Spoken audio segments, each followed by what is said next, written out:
There is a difference between the history of reality and the history available to historians, as it has been said that in writing history, historians leave something, add something and select something and then give it the name of history of a country. Such a history is in fact only a history of political power, which is no different from the history of large-scale murders and crimes. Chinua Achebe has written that till the time deer do not write their own history, the stories of hunters will continue to be sung in the history of deer. That is why in the history of India the Vedic culture has emerged, the Buddhist civilization has collapsed and the history of the original inhabitants is uprooted in between. History is not only that which has been written by the rulers and what has been written, but history is also that which our forefathers have suffered but has not been written. History, the claim in writing that is presented as history, but it is not history but is like history, it is pseudo-history. Identifying pseudo-history and real history is the right history vision. It is a strange historical perception that after the Indus Valley civilization came the Vedic age. The Indus Valley civilization was urban, while the Vedic culture was rural. It's the other way around. Does any civilization move from urban life to rural life? In the Indus Valley there were big cities. There were baths, there were wide roads. It was a very fine type of civilization, whereas in the Vedic age there were cattle herders, mud houses, reed huts. Tura is that these reed huts grew in the same northwest India, where there were big buildings of the Indus Empire. Don't you find such a historical sense counterproductive? You teach that the art of writing was developed in the Indus Valley civilization, and then in the later Vedic culture, you start teaching that the art of writing was not developed in the Vedic age. In the Vedic age, people used to memorize orally and did not write down. Does this also happen? Educated civilization suddenly becomes illiterate. You also teach that there was sculpture in the Indus Valley civilization, then after that they teach that there was no idol art in the Vedic age. Isn't it all the other way around? Stupa architecture, writing art, sculpture art, utensils art etc. have developed continuously in India. There is no gap. If you are seeing such a gap in history, then it is visible because of adjusting Vedic culture in Indian history. What kind of historiography is this that the Vedas, which do not have historical evidence of their own, have been accepted as historical evidence? The Rigvedic age, then the later Vedic age, then the age of the Sutras, then the age of the epics, then the age of the Dharmasastras. This is not the physical history of India, this is the history of Sanskrit literature. The physical history of any country is not written like this, it has not even been written. This is how the history of literature is written. Vedic era is not a terminology of history in true sense. Have you read Bible era, Quran era somewhere? Vedic age, epic age, and Sutra age are not basically history but chapters of Sanskrit literature. Otherwise, the names of historical chapters of any country in the history of the world are not Bible age, Quranic age and Hadith age. Vedic language is old and Vedic culture is also old.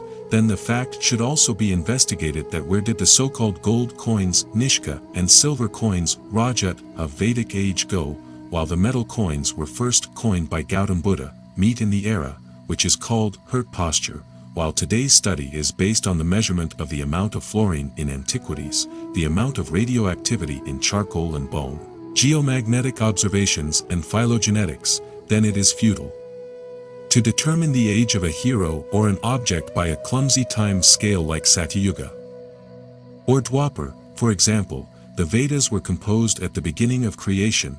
The Keda tree is 1,100 yojanas high. 1 year of deities is of 131,521 days of humans. In such cases the material history of India would follow the path of metals like copper, bronze, iron and pottery like grey, black, ochre. But caution is needed here too. You have lied once that after the Harappan civilization, the Vedic age has come in northern India. Now to prove this, you are telling another lie that the Iron Age came directly after the Copper Age in northern India.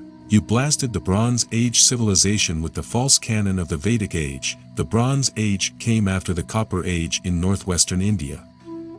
The Indus Valley civilization is the epitome of the Bronze Age. But in eastern India historians brought Iron Age directly after Copper Age and they ate up Bronze Age. When iron was not discovered, people used to call copper as iron. Copper was called iron because the color of copper is red. Lohit means red colored, which is red in color. copper or iron, obviously red color is copper. That's why people used to call copper as iron. The word blood is derived from iron, lahu means blood, which is the color of blood. Copper or iron. Copper is also called loha, iron, in Pali. That is, Pali is of that time, when iron was not discovered. Then the history of Pali with a cursory glance jumps to 1,000 years before Christ in northern India. The story of this cultural struggle described in the Vedas, and the Vedas dates back to the post-Mauryan period. This is the reason why there are references to stupas in Rigveda and Chaityas in Ramayana.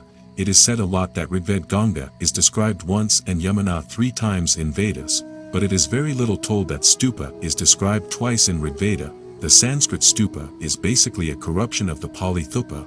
Many words are made from thup in Pali like thup, thupika, thupikat, thupara, etc. But many words will not be made from stupa in Sanskrit. The reason is that stupa is a foreign word for Sanskrit. Usually foreign words are sterile in any language. They do not have the ability to generate words. Stupa is a sterile word for Sanskrit. That is why the Sanskrit stupa is a modification of the Pali thupa, and those commentators who interpret stupa found in the Rigveda in any other sense are wrong. Stupa Buddha Ashamasam Antarnahita, that means Buddha is embedded in it. This is verse number 7 of Rigveda's first division, Sukta 24, 6th Anyavak. In this, King Varun has also been called a Buddha, a Buddha, king. The whole meaning of the whole is related to each other. The meaning is somewhat different in Sayana Bhashya. A Buddhan Raja Varuno Vanasyurdvam Stupam Dadate Pudaksha, Nachina Sturapari Buddha Ashamazam Antarnihita, Kitav, Su, 7, that is, King Varuna, the one who covers all, with holy valor holds the divine effulgent sun god in the baseless sky. The face of this bright sun god is down and the origin is up. Due to this, the divine rays continue to expand in the middle, but this meaning, which is based on Sayana Bhashya, is wrong, almost. All translators have used the same meaning. While interpreting it is necessary to look at the context, as it is self-evident from the above that Varun Raja's title is a Buddha, meaning that Varun was an anti-Buddhist king. Next is the matter of overturning the stupa, Ramayana, the epic of Indian religion and culture, whose saga was composed by sage Valmiki. Stupa is described in some sections in Ramayana. Following are some of the sections where stupa is described in Ramayana. Sundarkand, verse 66, in Sundarkand of Ramayana, a stupa has been described at the place marked by Sita Mata after Hanumanji entered the city of Lanka. Athosthanam Chintayitva Sita Mata Tadantik, accessible Tata Kranchanalam. Shikara Sankulam, Tatra Stupam Susankasham Vibhuti Prakritim Yatha, Angulavam Vimanasia.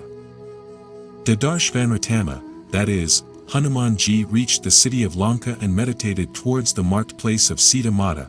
Then he went there and saw the stupa situated at the peak of Kranch mountain, which was full of vibhuti and was in the shape of a plain. Aranyakand, Sarg 49, in the Aranyakand of Ramayana, following the Ashram Vasini scheme, a stupa has been described to Rama by a sage named Shubri. Tatra Ramo Mahabharva Matraja Tantata, Dadarsha Darshana Samyo Rupamashram Vasini. That is, after the Ashram Vasini scheme, Rama visited a sage named Shubri. Shubri showed Rama the stupa situated there, which was full of vibhuti and shining like a lion. Sundarkand, Canto 16, Ashokavanika Nama Nagari Rakshasavata. Tatra Ramina Samprapti Drishta Stupastata Bhavan, Ramayana, Sundarkand 16, 7, Hindi translation.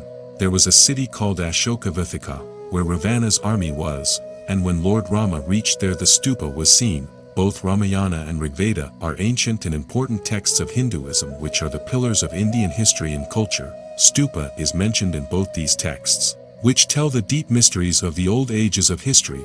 From this we can infer that the authors of Ramayana and Rigveda are after the birth of Buddha, and the stories of Rigveda, Ramayana, are written after the Mauryan period.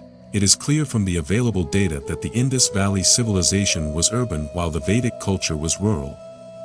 Apart from this, it is also understandable that sculpture was developed in the Indus Valley, whereas it was not so in the Vedic age. History took a turn. There has been continuous dynamism in the development of stupa architecture, writing art, sculpture art, pottery art, etc. in Indian civilization. Therefore, It can be suggested that there are only differences between the two cultures and that there has been a reversal of history, and Vedic civilization has been established forcefully.